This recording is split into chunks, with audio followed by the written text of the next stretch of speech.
Bugun gaplashadigan mavzu har bir oilaning cho'ntagiga, har bir pensionerning daromadiga, har bir tadbirkorning rejalariga va har bir yosh oilaning kelajakdagi xarajatlariga bevosita ta'sir qiladi. 2029 yilgacha bo'lgan iqtisodiy rejalar, narxlar, so'm kursi, ish haqi, pensiyalar, inflyatsiya va budjet xarajatlari bo'yicha juda muhim yo'nalishlar ko'rsatilyapti. Men bugun sizga oddiy tilda tushuntirib beraman. Narxlar nima bo'ladi? So'm qadrsizlanadimi? Pensiyalar yetadimi? Kim ehtiyot bo'lishi kerak? Kim esa bu vaziyatdan to'g'ri foyda chiqarishi mumkin? Agar siz bozorda narx nega tez o'zgarayotganini, dollar kursi oilaviy budjetga qanday ta'sir qilishini, pensiya va maoshlar oshsa ham nega pul baribir yetmayotganini tushunmoqchi bo'lsangiz, bu video siz uchun juda muhim. Hozirning o'zida kanalga obuna bo'ling, videoga like bosing. Chunki bunday ma'lumotni qancha ko'p odam tushunsa, shuncha ko'p oila moliyaviy xatolardan saqlanadi. Men avvalo bitta narsa aniq aytib qo'ymoqchiman. Iqtisodiyotda hech narsa alohida yashamaydi. Narxlar, so'm kursi, pensiya, ish haqi, kredit foizlari, kommunal to'lovlar, import mahsulotlar narxi, bularning hammasi bir-biriga bog'langan. Masalan, dollar kursi oshsa, chetdan keladigan un, yo'q, dori, texnika, avtomobil ehtiyot qismlari, kiyim-kechak yoki ishlab chiqarish uskunalari qimmatlashadi. Bu esa oxir-oqibat do'kondagi oddiy mahsulot narxiga ham ta'sir qiladi. Avvallari ko'pchilik narxlarning oshishini faqat bozordagi sotuvchidan, do'kondagi tadbirkordan yoki hamma qimmat qilyapti degan gapdan ko'rardi. Lekin hozir vaziyat ancha murakkab. Davlat 2029 yilgacha bo'lgan rejalarda iqtisodiy o'sish, inflyatsiyani pasaytirish, budjet intizomini kuchaytirish, ijtimoiy xarajatlarni saqlab qolish, pensiya va ish haqlarini bosqichma-bosqich oshirish kabi maqsadlarni ko'zlamoqda. Ya'ni maqsad shuki, iqtisodiyot o'ssin, lekin narxlar haddan tashqari qochib ketmasin. Aholi daromadi oshsin. Lekin budjetga bosim haddan tashqari kuchaymasin. Oldingi yillarda aholining katta qismi shunday fikr qilardi.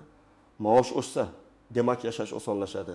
Lekin amalda ko'ryapmizki, maosh 10% ga oshsa-yu, oziq-ovqat, ijara, transport va dorilar 20% ga qimmatlashsa, odam o'zini boyroq emas, aksincha qiyinroq holatda his qiladi. Demak, bu yerda asosiy masala faqat daromad oshishida emas, balki real daromadda. Real daromad degani siz olgan pulga haqiqatda qancha mahsulot va xizmat sotib ola olishingiz. 2029 yilgacha bo'lgan rejalarda eng muhim savol shunday. Daromadlar narxlardan tezroq o'sadimi yoki narxlar daromadlardan tezroq yuguradimi?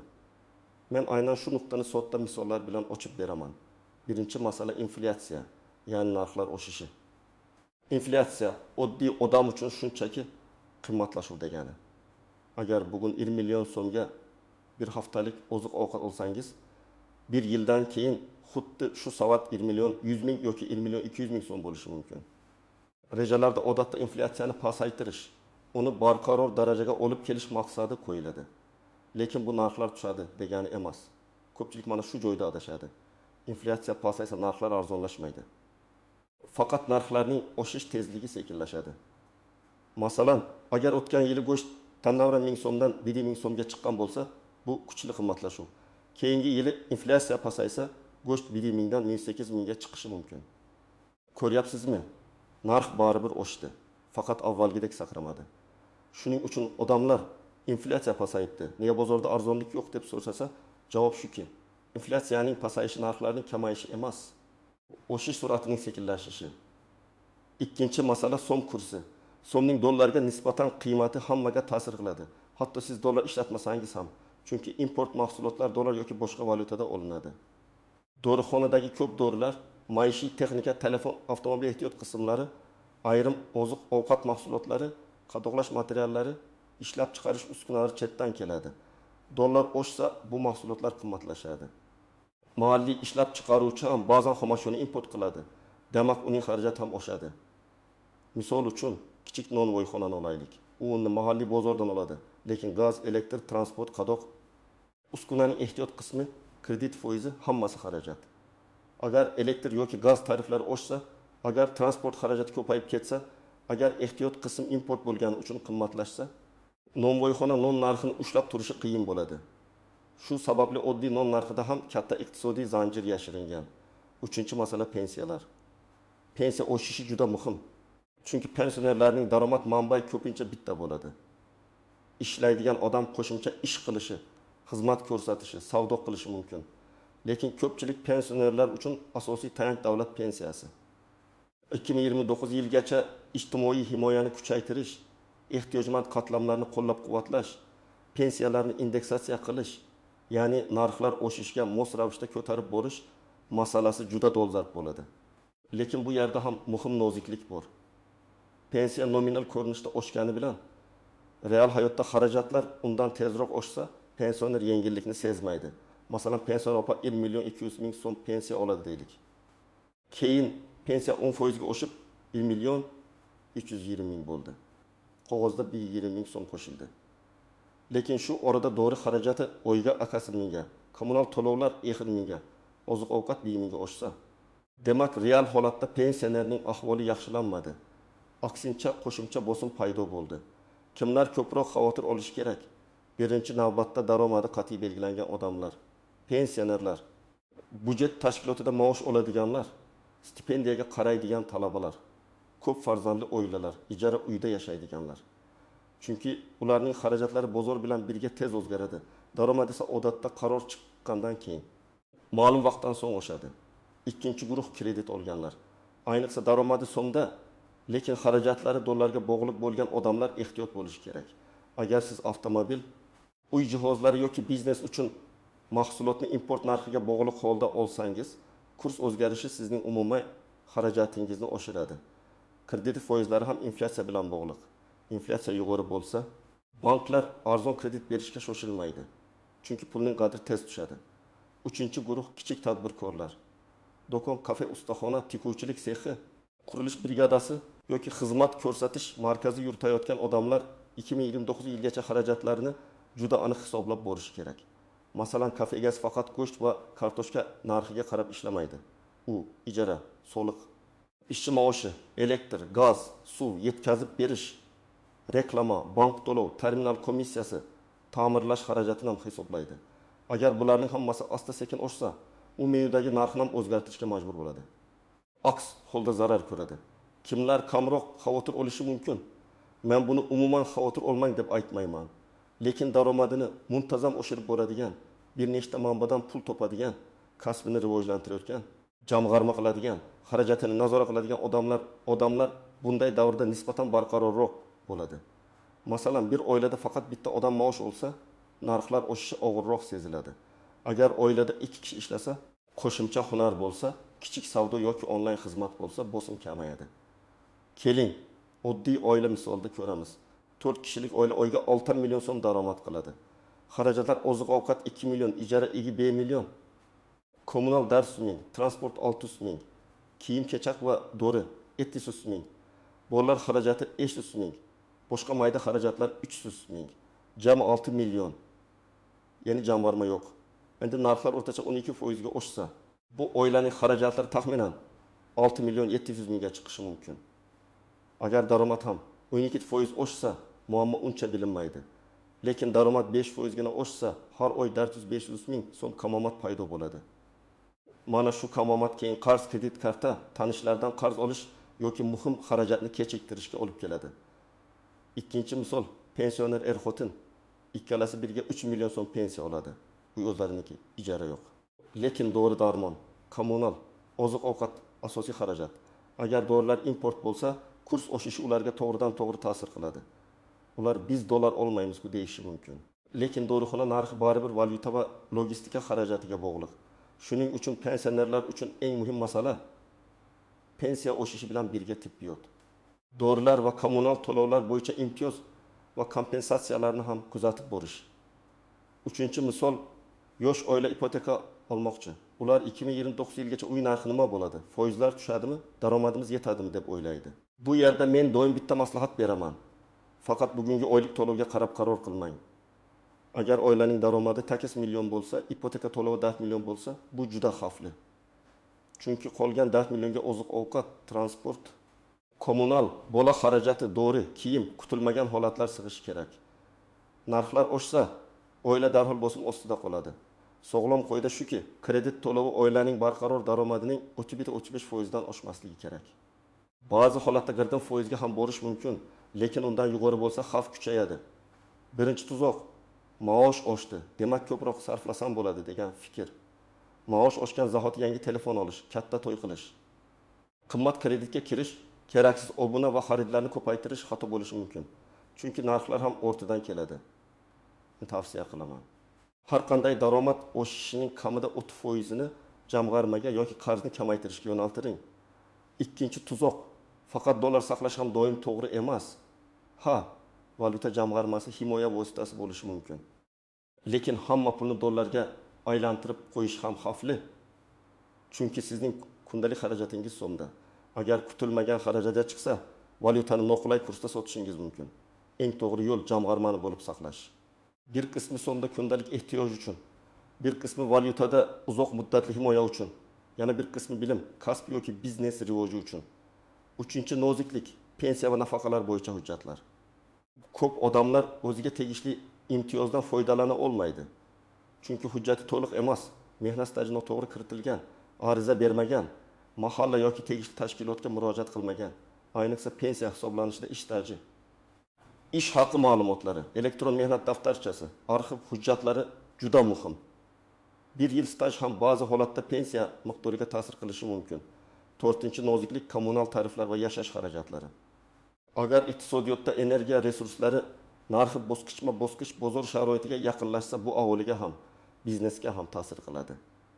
Lekin shu bilan birga ijtimoiy norma, kompensatsiya, ehtiyojmand oilalarga yordam kabi mexanizmlar bo'lishi mumkin.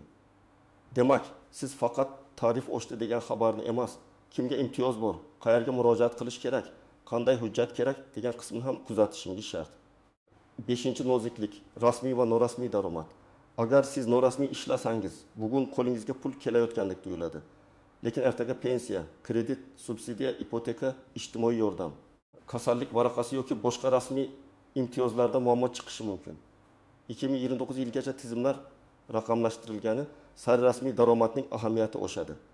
Men buni juda muhim deb bilaman. Imkon qadar ish joyingiz, daromadingiz va mehnat stajingiz rasmiy qayd etilishiga e'tibor bering. Birinchi qadam, oilaviy byudjetni yozing. Juda oddiy daftar oling yoki telefonda jadval oching. Bir oy davomida har bir xarajatni yozing. Non, yo'l kira, dorixona, kommunal, bozor, maktab, kiyim, internet, kredit. Oyning oxirida qarasangiz, pul qayerga ketayotganini ko'rasiz. Ko'pchilik pul yetmayapti deydi. Lekin aynan qayerda teshik borligini bilmaydi. Men tajribamda ko'p ko'rganman. Odamlar mayda xarajatlarni hisoblamaydi. Lekin aynan mayda xarajatlar oy oxirida 500 ming yoki 1 million so'm bo'lib chiqadi. Ikkinchi qadam, favqulodda jamg'arma yarating. Kamida 3 oylik zarur xarajat miqdorida zaxira bo'lishi kerak. Agar oilangiz oyga eng zarur xarajatlar uchun 5 million sarflasa, demak 25 million so'mlik zaxira maqsad bo'lsin. Bu bir daniga bo'lmaydi. Har oy 300 ming, 500 ming, 1 milliondan yig'ing. Muhimi boshlash. Bu pul to'y, telefon, sayohat uchun emas, faqat kasallik, ish yo'qotish, favqulodda ta'mir yoki muhim holatlar uchun. Uchinchi qadam, qarz va kreditlarni qayta ko'rib chiqing. Agar bir nechta kredit bo'lsa, foiz eng yuqorisidan qutulishga harakat qiling. Kredit olishdan oldin o'zingizga 3 ta savol bering. Bu narsa menga daromad olib keladimi? Xarajatni kamaytiradimi yoki faqat hissiyot uchunmi? Masalan, tikuv mashinasi olib daromad qilmoqchi bo'lsangiz, bu investitsiya bo'lishi mumkin. Lekin faqat qo'shnidan qolmaslik uchun qimmat telefonni kreditga olish oilaviy byudjetga zarba beradi. 4-qadam, pensiya va ijtimoiy hujjatlarni tekshiring. Agar pensiyaga yaqinlashayotgan bo'lsangiz, bandlik yoki pensiya jamg'armasi tizimlaridagi ma'lumotlaringizni oldindan tekshirtiring. Mehnat daftarchangiz, ish stajingiz, arxiv ma'lumotlari, ish haqi haqidagi ma'lumotnomalar, pasport yoki ID karta, istar, INP'si, bank kartasi ma'lumotlari tartibda bo'lsin. Agar eski korxona yopilgan bo'lsa, arxivdan ma'lumot olish kerak bo'lishi mumkin. Buni oxirgi oyga qoldirmang. 5-qadam, mahalla va ijtimoiy himoya tizimidagi imkoniyatlarni bilib oling. Agar oilangiz ehtiyojmand bo'lsa, farzandlar nafaqasi, moddiy yordam, kommunal kompensatsiya, dori-darmon bo'yicha yordam. Nogironligi bo'lgan shaxslar uchun imtiyozlar bor-yo'qligini aniqlang. Mahalla fuqarolar yig'ini, tuman ijtimoiy himoya bo'limi, yagona interaktiv davlat xizmatlari portali yoki davlat xizmatlar markazidan ma'lumot oling. Ariza yozganda vaziyatingizni aniq ko'rsating. Oila tarkibi, daromad, kasallik, ijara, bolalar soni, nogironlik holati, xarajatlar. 6-qadam, daromadni oshirish rejasini tuzing. Narxlar oshayotgan davrda faqat tejash bilan uzoqqa borish qiyin. Albatta, isrofni kamaytirish kerak, lekin eng kuchli himoya daromadni ko'paytirish. Yangi kasb o'rganing, til o'rganing, kompyuter savodxonligini oshiring. Onlayn xizmatlarni o'rganing, hunaringizni rasmiylashtiring, mijoz topishni o'rganing. Masalan, ayollar uyda pishiriq, tikuvchilik, repetitorlik, SMM, dizayn, go'zallik xizmatlari orqali qo'shimcha daromad qilishi mumkin. Erkaklar ta'mirlash, ustachilik, yetkazib berish, kichik savdo, texnik xizmat, dehqonchilik yoki chorvachilikni hisob-kitob bilan yo'lga qo'yishi mumkin. 7-qadam, katta xaridlarni reja bilan qiling. Televizor, muzlatgich, mashina, uy, to'y, ta'mir, bularning hammasi katta pul. Narxlar oshayotgan davrda rejasiz katta xarid keyingi 2-3 yilni og'irlashtirishi mumkin.